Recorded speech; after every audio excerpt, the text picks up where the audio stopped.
Presented by Classic Tune।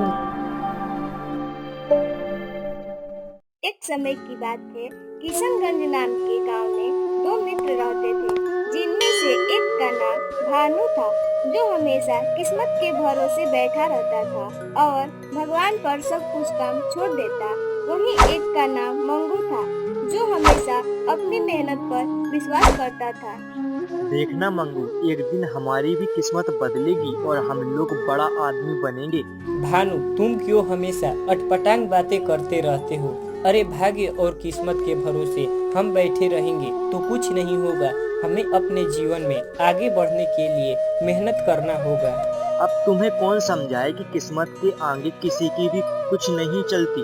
अगर हम कितना भी मेहनत कर ले, लेकिन हमारी किस्मत में जो लिखा होगा वही होगा। चलो चलो, अब काम करने चलते हैं। यहाँ बहस करने से कुछ नहीं होगा। ऐसे ही दोनों में से कोई भी अपनी बात को गलत नहीं मानता। दोनों अपने अपने मत को हमेशा रखते। भानु और मंगू दोनों जहाँ भी जाते, दोनों साथ में ही काम करते और जो पैसा मिलता उससे अपना गुजारा करते थे। दोनों की दोस्ती भी क्या खूब है। एक भाग्य भरोसे रहता तो दूसरा मेहनत पर भरोसा रखता है। फिर भी दोनों हमेशा मिलजुल कर रहते हैं। गांव वाले भी इनकी मित्रता को देख अचंभित थे, क्योंकि वे दोनों के मत एकदम विपरीत था। फिर भी दोनों एक साथ ही रहते हैं। एक बार वो दोनों एक जंगल के रास्ते से गुजर रहे थे, तभी अचानक एक बड़ा सा शेर उनके सामने आ जाता है।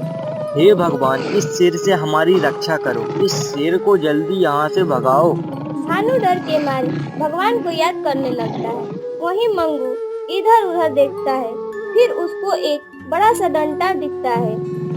मंगू झट से उस डंडे को उठाकर उसे शेर की तरफ कर देता है। शेर वहाँ से भाग जाता है। वो तो हमारी किस्मत अच्छी थी मंगू, जो भगवान ने हमारी जल्दी सुन ली और शेर वापस चला गया, नहीं तो आज हमारा काम तमाम था। अरे वो तो मैंने होशियारी दिखाई और जल्दी से इस डंडे को उठा लिया, नहीं तो शेर हमारे ऊपर हमला करने ही वाला था। लेकिन उसने मेरे हाथ में डंडा देखकर डर गया और यहाँ से भाग गया। चलो अब जल्दी चलते हैं, कहीं फिर से कोई नई मुसीबत ना आ जाए। हाँ हाँ, चलो जल्दी इस जंगल से निकलते हैं। दोनों चले आते हैं।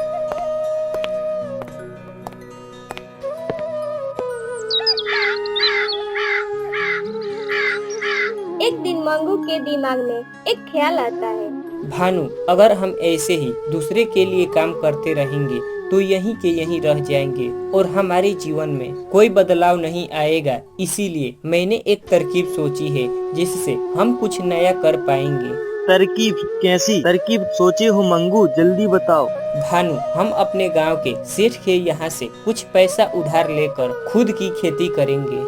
हाँ मंगू, ये तो अच्छी बात है। ये हमारा अपना काम होगा, इसमें हम किसी के सहारों पर काम नहीं करेंगे। हाँ, और हमें सिर्फ एक बार ही सेठ से पैसे उधार लेने पड़ेंगे।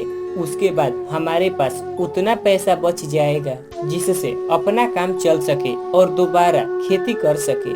चलो मंगू, अब सेठ जी के पास से कुछ पैसे मांग कर लाते हैं। दोनों सेठ के घर चले आते हैं। अरे सेठ जी, हमें कुछ पैसे उधार में दे दो। हम आपके पैसे जल्द ही लौटा देंगे, क्योंकि हमें खेती करनी है और उसके लिए बीज खरीदनी है। हाँ सेठ जी, आप अभी पैसे दे दो, हम आपके पैसे सूद सहित लौटा देंगे। ये तो अच्छी बात है कि तुम दोनों खेती करने की सोच रहे हो। सेठ उनको पैसा दे देता है। दोनों खेत में आकर बीज लगा देते हैं। मंगू हमेशा अपने खेतों में कुछ न कुछ करता रहता है। कभी खेत में से खरपतवार को साफ करता, तो कभी खेत में पानी लगाता। मंगू ही सिर्फ खेत की देखभाल करता। वहीं दूसरी ओर भानु रोज सुबह शाम सिर्फ मंदिर जाता और कोई काम नहीं करता। वह हमेशा किस्मत पर छोड़ देता। हे भगवान, हमारी फसल अच्छी उगाना, ताकि हम सेठ के कर्ज को चुका पाएं और अपने जीवन में आगे बढ़ सके। कुछ दिन बाद उनकी फसल तैयार हो जाती है।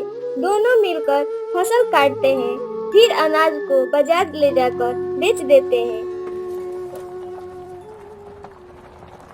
सेठ का पैसा सूद सहित लौटा देते हैं और जो पैसा बचता है उसे फिर से खेती में लगा देते हैं। मंगू, इसी पैसे में से कुछ पैसा का भगवान को प्रसाद चढ़ा देते हैं, क्योंकि आज उनकी वजह से ही हमारी फसल इतनी अच्छी हो पाई है। मंगू चुपचाप सिर्फ भानु की बातों को सुनता रहता है, लेकिन कुछ बोलता नहीं है। भानु कुछ पैसे लेकर भगवान को प्रसाद चढ़ाने चला जाता है। ये भानु कुछ करता तो है नहीं और ऊपर से बड़ी बड़ी बातें करता है। और एक मैं हूँ कि दिन भर खेतों में काम करता रहता हूँ, लेकिन हिस्सा आधा आधा का लगता है। एक दिन मंगू भानु से कहता है, भानु, चलो हमारे खेत में ज्यादा घास उग गई है, उन्हें साफ करना है। मंगू, मैं तो मंदिर में पूजा करने जा रहा हूँ, तुम जाकर कर दो। और एक बात मंगू, तुम फसल की चिंता मत करना, जो किस्मत में होगा वही मिलेगा। भानु मंगू को यह सब कहकर मंदिर चला जाता है। इस बार तो भानु से ज्यादा पैसा मैं लूंगा, क्योंकि भानु तो सिर्फ मंदिर ही आता जाता रहता है और मैं खेत में अकेले जाकर मेहनत करता हूँ।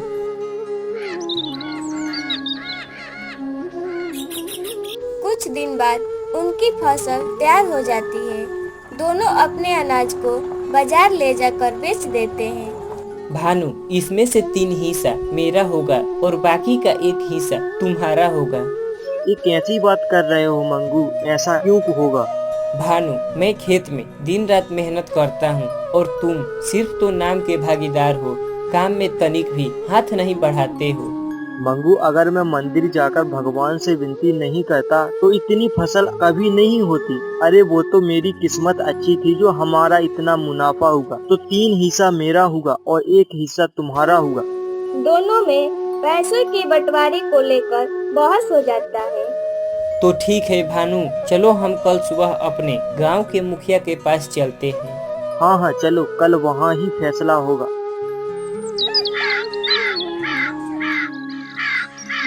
दोनों सुबह सुबह गांव के मुखिया के पास चले आते हैं। अरे मंगू और भानु, तुम दोनों यहाँ क्या बात है? मुखिया जी, हम दोनों में एक बात को लेकर बहस हो गई थी, तो उसी बात को सुलझाने के लिए आपके पास चले आए। ये तो अच्छी बात है कि तुम दोनों मेरे पास चले आए। अब बताओ बात क्या है? मुखिया जी, ये मंगू बोल रहा है कि इस बार की फसल में 3 हिस्सा इसका है और 1 हिस्सा मेरा। अब आप ही बताइए, ये गलत बात है कि नहीं, जबकि दोनों मिलकर खेती किए थे। हाँ मुखिया जी, ये बात तो सही है कि हम दोनों साथ में मिलकर खेती करते हैं, लेकिन मैं ही सिर्फ खेतों में जाकर काम करता हूँ और ये सिर्फ मंदिर में घंटियाँ बजाता है और किस्मत के भरोसे छोड़ देता है। तो आप ही बताओ, मैं मेहनत करता हूँ तो मेरा हिस्सा ज्यादा हुआ ना? लेकिन मुखिया जी, मेरी किस्मत अच्छी थी तो फसल भी अच्छी हुई, नहीं तो फसल भी अच्छी नहीं हुई होती तो हिस्सा बराबर का हुआ ना। मुखिया जी दोनों की बातें सुनते हैं और मुखिया जी ने दोनों को 1-1 किलो चावल दे देते हैं, जिसमें कंकड़ भी होते हैं। सुनो, ये चावल घर ले जाओ और कल इन चावल से जो भी ज्यादा कंकड़ बाहर निकाल कर लाएगा उसी का ज्यादा हिस्सा होगा। भानु और मंगू दोनों अपने अपने घर चले आते हैं। भानु घर आकर चावल के झोले को भगवान के आगे रख देता है। चलो सोते हैं, झूठ मूठ का मेहनत क्यों करना, जो किस्मत में होगा वही होगा। फिर भानु सो जाता है। वहीं इधर मंगू रात भर जगकर चावल से कंकड़ बाहर निकालने में लग जाता है। रात भर में मंगू सारे चावल से कंकड़ को साफ कर देता है। दोनों सुबह सुबह मुखिया जी के घर आते हैं। भानु अपने चावल के झोले में देखता है कि उसके चावल के कंकड़ वैसे के वैसे ही थे। वहीं मंगू के चावल में एक भी कंकड़ नहीं था। भानु अपने आप से बहुत दुखी होता है। मुझे माफ कर दो मंगू, सब गलती मुझ में ही थी। मेरे चलते ही आज हमारे बीच इतना बड़ा झगड़ा हुआ। मैं अपनी किस्मत के भरोसे बैठकर बहुत गलत किया, मुझे माफ कर दो। कोई बात नहीं भानु, तुम्हें बस समझ आ गया, यही बड़ी बात है। अब हम दोनों मिलकर खूब तरक्की करेंगे। फिर से दोनों एक साथ काम करने लगते हैं। अब भानु भी मंगू के साथ खेतों में काम करवाने लगता है।